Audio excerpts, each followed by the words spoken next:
When we speak about why honest men suffer, we must begin with something that is rarely discussed in everyday conversations: the weight of consciousness itself. Consciousness sounds like a gift, and indeed it is, but it is also a burden. It is one of those paradoxes of human life that the very quality that makes us most human, most awake, is the very thing that often makes our lives most difficult to endure. Carl Jung reminds us that the more conscious you are, the more truth you see.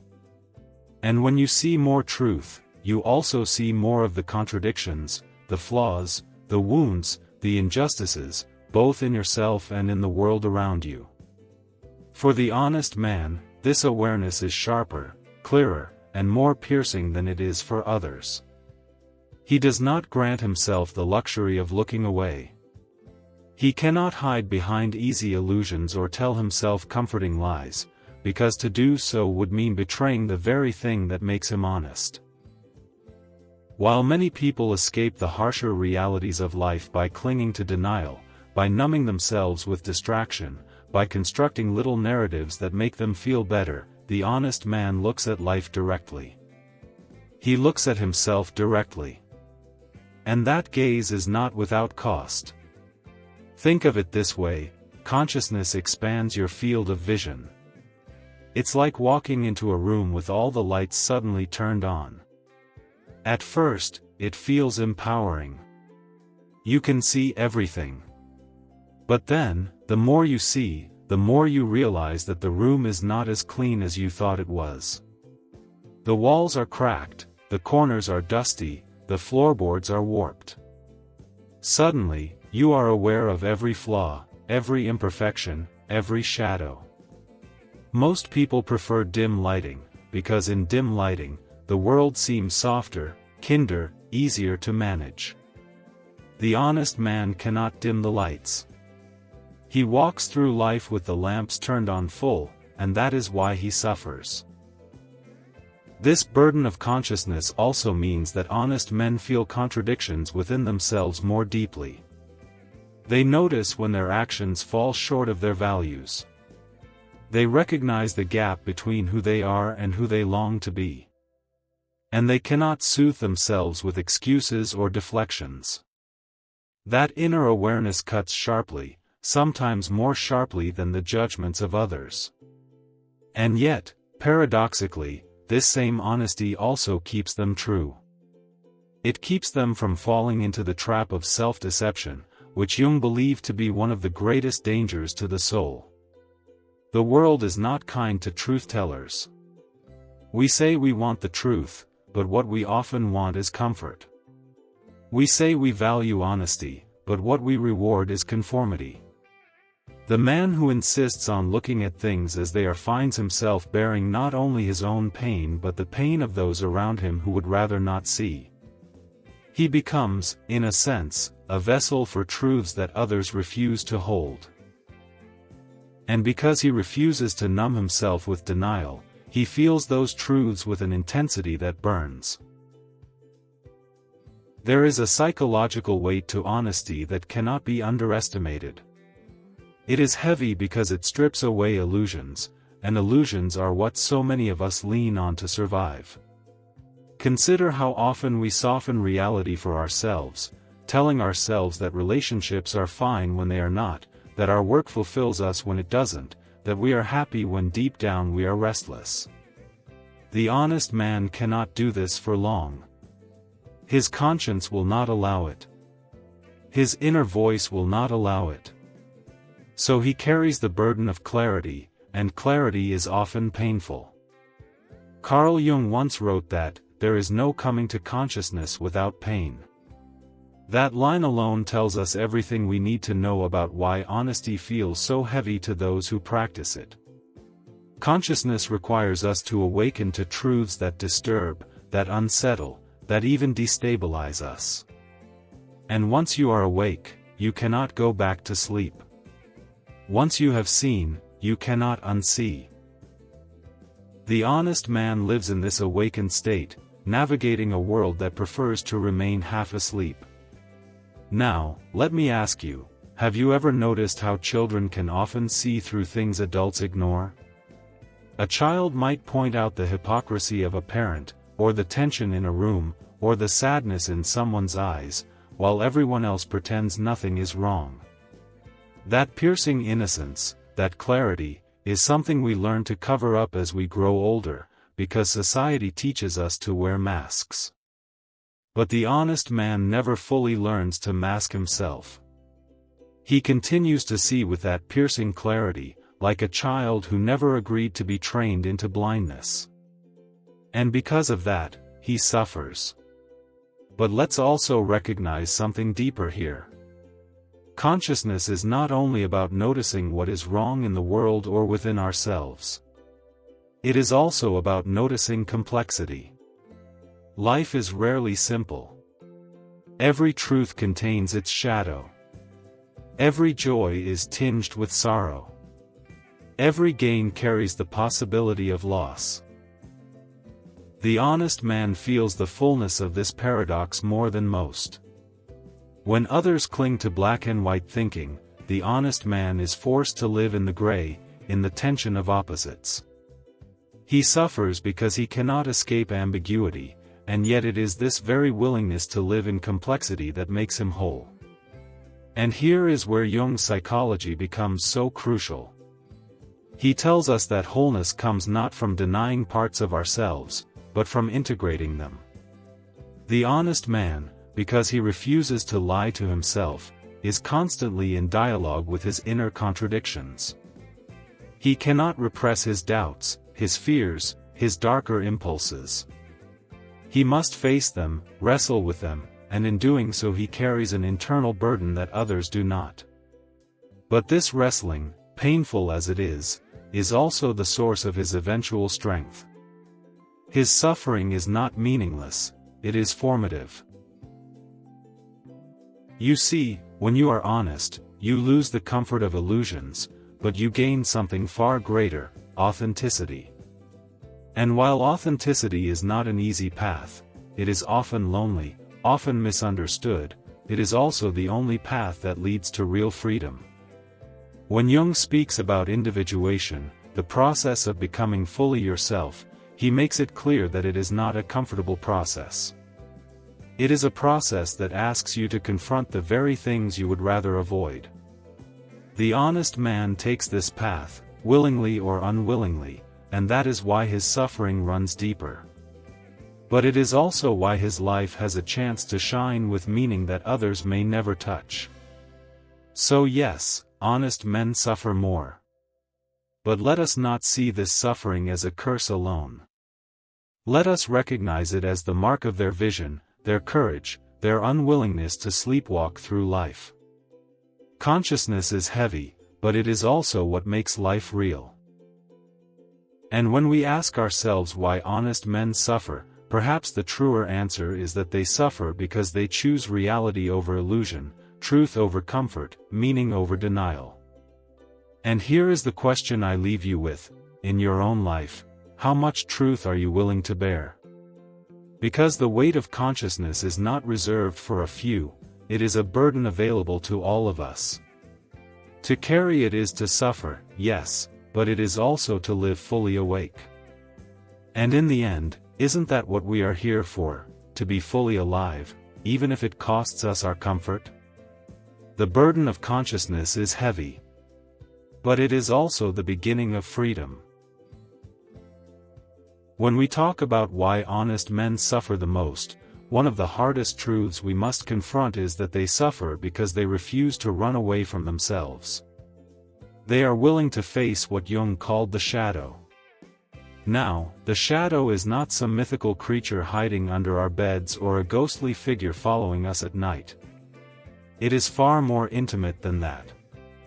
It is the part of ourselves that we do not want to see, the part that we reject, the impulses, desires, fears, and thoughts that we push into the dark corners of our minds because they frighten us, or shame us, or contradict the image we want to show the world. And here is where the suffering begins. Most people spend their lives pretending the shadow doesn't exist. They repress it. They project it onto others. They make excuses. They convince themselves they are only the persona they present, the polished self, the good citizen, the kind friend, the dutiful partner. But the honest man cannot do this for long. His integrity will not allow it. His conscience demands that he turns toward that darkness and faces it. And when he does, he discovers that facing the shadow is not a one-time act, it is a lifelong dialogue, a constant wrestling match with the parts of himself he would rather not acknowledge. This wrestling is painful, because to see your shadow is to shatter illusions about yourself. To recognize that you are not only capable of love but also of cruelty, not only capable of generosity but also of envy, not only capable of courage but also of cowardice, this recognition humbles you to your core. And humility, as we know, is not easy. Most of us resist it fiercely. But the honest man accepts this truth, because he understands that to deny the shadow is to live a lie. Now, imagine what this does to a man's soul.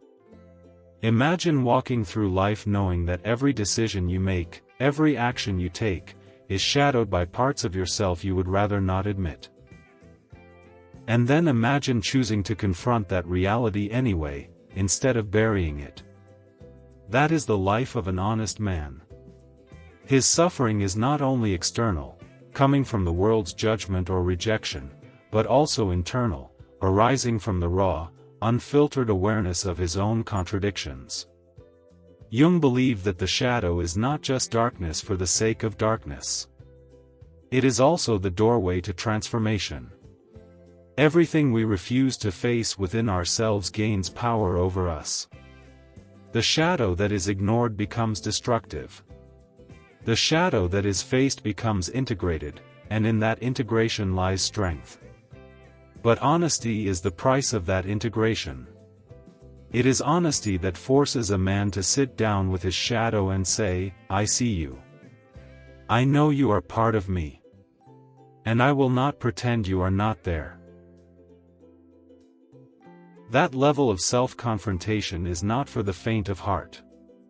Most people would rather continue wearing their masks. It feels safer to say, "I am only this version of myself," to stay in the narrow lanes of the persona. But the honest man cannot rest in those masks. He tears them away, again and again, because his integrity does not allow him to live in half-truths. And in tearing away the masks, he exposes himself, not just to others, but to himself. That exposure is where suffering deepens, because to live without illusions is to live vulnerably, transparently, and courageously. Let me pause here and bring this down to the level of human relationships. Think about the last time you truly admitted a fault, not just outwardly but inwardly, to yourself. Think about how uncomfortable it was. Maybe you admitted you were jealous of a friend's success. Maybe you acknowledged that you had been unkind to a partner or selfish in your choices. That discomfort you felt? Multiply it by 100, and you begin to understand the life of the honest man. He does not only admit faults occasionally, he lives in constant awareness of them. He has learned that the shadow never disappears. It does not leave once you confess it. It waits, it lingers, and it asks for continuous recognition. This is why honest men suffer, they cannot lie to themselves about who they are. And yet, here's the paradox, this very suffering is what makes them truly moral. Not moral in the shallow sense of obeying rules or looking good in front of others, but moral in the deep sense of living in alignment with truth. For Jung, morality was not about external commandments, it was about the courage to integrate your whole self, including the parts you would rather ignore. The honest man suffers because he is carrying that cross every day, choosing to acknowledge his shadow rather than banish it. And there is another layer here. When an honest man acknowledges his shadow, he becomes painfully aware of the shadows of others. He sees the anger that hides behind someone's smile, the insecurity behind their arrogance, the fear behind their aggression. This awareness isolates him, because while others can pretend not to notice, he cannot. His vision pierces through facades. And people do not like to be seen that clearly. They may even resent him for it. Once again, his honesty sets him apart, and his integrity becomes the source of his suffering. But make no mistake, this suffering is not wasted. Because when a man confronts his shadow, he becomes less likely to project it onto the world. He becomes less likely to blame others for what he himself has refused to face. He becomes less likely to act out unconsciously, causing harm in ways he does not understand. His suffering, then, becomes a kind of shield against greater destruction. By carrying the weight of his shadow, he prevents that weight from crushing others. This is the hidden nobility of the honest man's pain. It protects the world, even as it wounds him. Now, I know this sounds heavy. It sounds like a burden almost too great to bear. And it is. That is why so few people choose it. That is why so many would rather live half asleep, avoiding the shadow, hiding from themselves, than face what the honest man chooses to face daily. But let us not mistake difficulty for despair.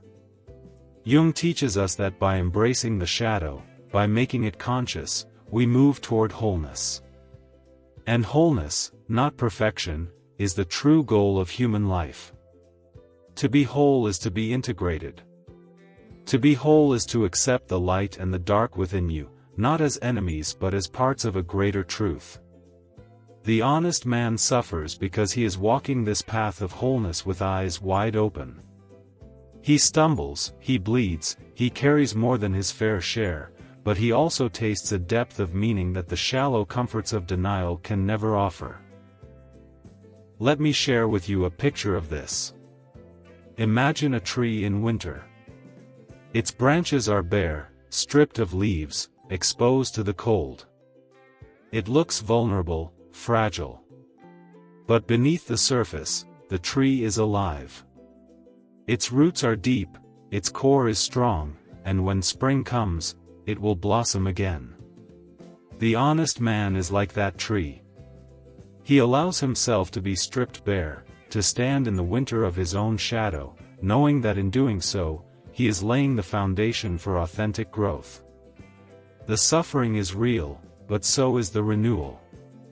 So when we ask, why do honest men suffer the most, the answer here is clear: they suffer because they refuse to turn away from the shadow. They suffer because their moral integrity will not allow them to live in illusion. They suffer because they know that facing the darkness within is the only way to live truthfully, and truth is never without cost. And this brings us to a choice that each of us must make. Are we willing to face our own shadows? Are we willing to suffer in order to become whole? Or will we choose the easier path of denial, of projection, of living only half of who we are? The honest man has already made his choice, and though it costs him deeply, it is also the path that gives him life in its fullest sense. So let us honor that suffering, not as weakness, but as courage. Let us remember that the man who confronts his shadow is not lost in darkness, he is walking toward integration. His pain is the proof of his integrity. His struggle is the sign of his authenticity. And though the world may never fully understand him, his life carries a weight of truth that no denial can ever match. Because in the end, to face your shadow is to step into your humanity. And to step into your humanity is the only way to live fully alive. There is another reason why honest men suffer the most, and it is one that cuts deep: they often find themselves alienated from the collective. To live honestly is to live in truth, and truth rarely aligns neatly with the expectations of society. Most of us are trained from an early age to belong, to fit in, to smooth out our rough edges so that we can be accepted. We learn the unwritten rules of what can be spoken and what must remain silent.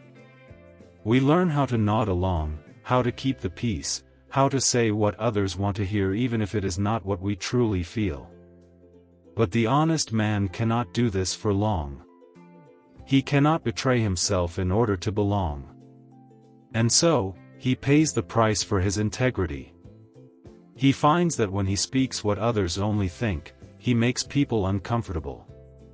When he refuses to join in the polite games of flattery, gossip, or pretense, he stands apart. When he insists on asking questions that cut to the heart of things, he unsettles the group. The collective thrives on conformity, on shared illusions, on the safety of the mask. The honest man, by refusing to wear the mask, exposes the fragility of that safety. And the group does not forgive him easily. Jung understood this tension well. He knew that individuation, the process of becoming your truest self, always comes at the cost of some distance from the collective. You cannot walk your own path and fully belong at the same time. You cannot speak the truth of your soul and never risk rejection. The honest man suffers because he feels this distance more acutely than most. He longs for belonging, as all humans do, but not at the cost of his authenticity. So he stands at the edge of the group, close enough to see, but never fully inside. This alienation is not always dramatic. Sometimes it shows up in subtle ways. It might be the silence that falls in a room after he speaks a truth no one wanted to hear. It might be the polite smile that hides discomfort when he refuses to agree just to keep the peace. It might be the invitations that stop coming because his presence unsettles the easy harmony of denial. And while he may understand why this happens, understanding does not erase the loneliness of it. To be honest is to accept that sometimes you will walk alone. Yet, and this is important, alienation is not the same as abandonment. To stand apart from the collective does not mean to be cut off from humanity, it means to hold a different relationship to it. The honest man may not belong in the way others do, but he belongs to something deeper, the truth itself. His loyalty is not to the group's comfort, but to the integrity of the soul. And while that choice may cost him easy acceptance, it gives him a different kind of belonging, one rooted in meaning, not conformity. Think about the great figures we admire in history, the ones we call visionaries, reformers, prophets, leaders. Almost all of them knew the pain of alienation. They spoke truths their societies did not want to hear. They stood against currents of denial and deception. And in the moment, they were often mocked, rejected, even persecuted. Only later did the world recognize the depth of their vision. This is the fate of the honest man in every age. He suffers in the present for the truths that future generations may one day embrace. So when we ask why honest men suffer the most, part of the answer lies here, because they refuse to betray themselves for the comfort of belonging. They choose authenticity over approval, meaning over conformity. And that choice, while noble, is also isolating. It leaves them standing at the edge, carrying both the burden of truth and the ache of distance. But perhaps this is also the gift. Because in standing apart, the honest man becomes a mirror. He shows the group what it does not want to see. He calls forth the possibility of growth, of awakening, of deeper connection, not the shallow connection of conformity, but the authentic connection of truth. His alienation is not meaningless. It is the cost of being a light in a world that often prefers darkness. And so I leave you with this: do not be afraid of the distance that honesty may create in your life. That distance is not a punishment. It is a sign that you are living aligned with your truth. Belonging to the crowd is easy. Belonging to your soul is harder. But in the end, the latter is the only belonging that will sustain you. When we speak about why honest men suffer the most, there is one final truth that ties everything together, one truth that sits like a thread beneath all the others: suffering, for the honest man, is never without the possibility of meaning. It is never simply pain for pain's sake. Jung understood that suffering is a kind of initiation, a passageway into depth, a fire that burns away what is false and leaves behind something purer, stronger, more whole. And while most of us do everything in our power to avoid suffering, to deny it, to suppress it, to escape it, the honest man carries it with him, and in carrying it he transforms it. His suffering, though heavy, becomes redemptive. Now, this is not an easy idea. We live in a culture that sells us comfort as the highest good. We are told every day, in subtle and direct ways, that life is meant to be easy, that happiness is the goal, that suffering is a problem to be solved quickly, like a glitch in the system. We have industries built on numbing pain, scrolling, shopping, drinking, consuming, all of it designed to soften the edges of existence. And yet, Carl Jung tells us something radically different: suffering is not an interruption of life, suffering is life. It is a necessary companion to growth, to awareness, to transformation. To suffer consciously is to live more deeply. This is what makes the honest man unique. He does not run from his suffering. He does not dress it up or deny it. He lives in it, with it, through it. And because of this, his pain can become meaningful, not because suffering is glamorous, not because suffering should be romanticized, but because it is through suffering that the soul is refined. The honest man's suffering becomes redemptive precisely because he refuses to let it go to waste. Think for a moment about the times in your life when you have grown the most. Were they easy times? Were they the moments when everything was smooth and certain? Or were they the times when you were pressed to the ground, when you lost what you thought you couldn't live without, when you were forced to confront truths you didn't want to see? Growth never comes through comfort. It comes through the crack in the surface, the breaking apart of illusions, the deep ache that refuses to let you stay the same. That ache is the voice of transformation, and the honest man hears it more loudly than anyone else. But let's be clear. To say that suffering can be meaningful is not the same as saying suffering is good. Pain in itself is not good. What matters is what we do with it. What matters is whether we allow it to harden us into bitterness or soften us into wisdom.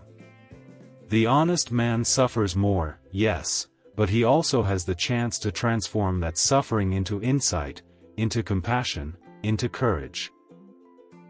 His suffering becomes redemptive not because it is less painful, but because he chooses to bear it consciously, with eyes open, with a heart unwilling to close.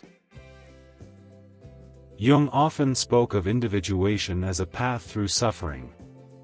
To individuate is to become who you truly are, to integrate your shadow, to live in authenticity rather than illusion. But individuation always requires sacrifice. It requires letting go of who you thought you were. It requires losing the comfort of belonging. It requires enduring the loneliness of standing apart. And all of that hurts. The honest man suffers more because he feels this cost more directly. But he also reaches something others rarely do, a sense of meaning that cannot be shaken by circumstance. There is a line from Viktor Frankl, a student of suffering in his own right, that resonates deeply here: in some ways suffering ceases to be suffering at the moment it finds meaning. That is the essence of what Jung also knew. Honest men suffer not only because they refuse illusions, not only because they face their shadow, not only because they stand apart from the collective, but because they are searching for meaning through that suffering. They want their pain to matter. And in making it matter, they redeem it. Now, I want to slow this down and bring it home. Imagine the honest man in his daily life, not a philosopher, not a prophet, just an ordinary man. He goes to work. He loves his family. He struggles with bills, with doubts, with disappointments.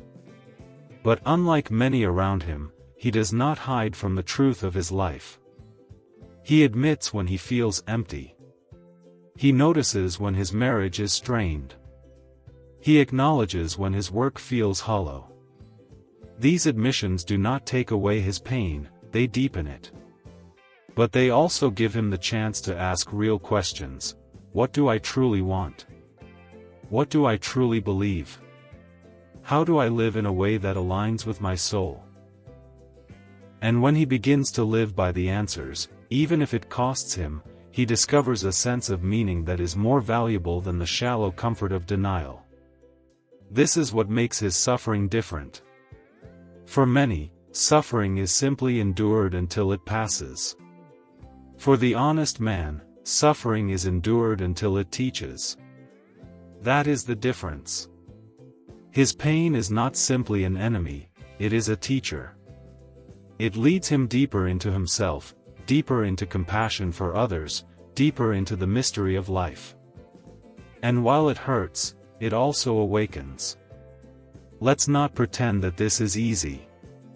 There will be days when the honest man feels crushed, when he envies those who seem to skate by with lighter burdens. There will be nights when he questions whether truth is worth the cost. There will be moments when meaning feels too far away to grasp. But still, he presses forward, because his integrity will not allow him to trade truth for illusion. And in that persistence, in that refusal to abandon his path, he finds redemption. Not in escaping suffering, but in transforming it into wisdom. And here is the invitation for all of us. We may not all be honest men in the fullest sense, but we can all choose honesty in our own lives. We can all choose to stop numbing, stop denying, stop running from pain. We can choose to face our suffering, to ask what it is teaching us, to let it refine us rather than destroy us. We can allow our struggles to shape us into people of depth, of authenticity, of compassion. That is what it means to live a redemptive life. Because in the end, suffering will come to all of us. No one escapes it. The question is not whether we will suffer, but what we will do with it. Will we bury it in distraction? Will we lash out and spread it to others? Or will we face it, integrate it, and let it teach us how to live more truly? The honest man shows us what is possible. His suffering is heavier, yes, but it also carries within it the seed of transformation. So when we ask, why do honest men suffer the most, the final answer is this. Because their suffering is the doorway to redemption. It is the fire that forges meaning, the weight that awakens the soul, the burden that becomes a blessing, not in the moment, but in the life it shapes. Their suffering is not wasted. It is transformed. And that is where I want to leave you, with this reminder. Do not run from your suffering. Do not despise it. Do not waste it. Face it. Carry it. Transform it.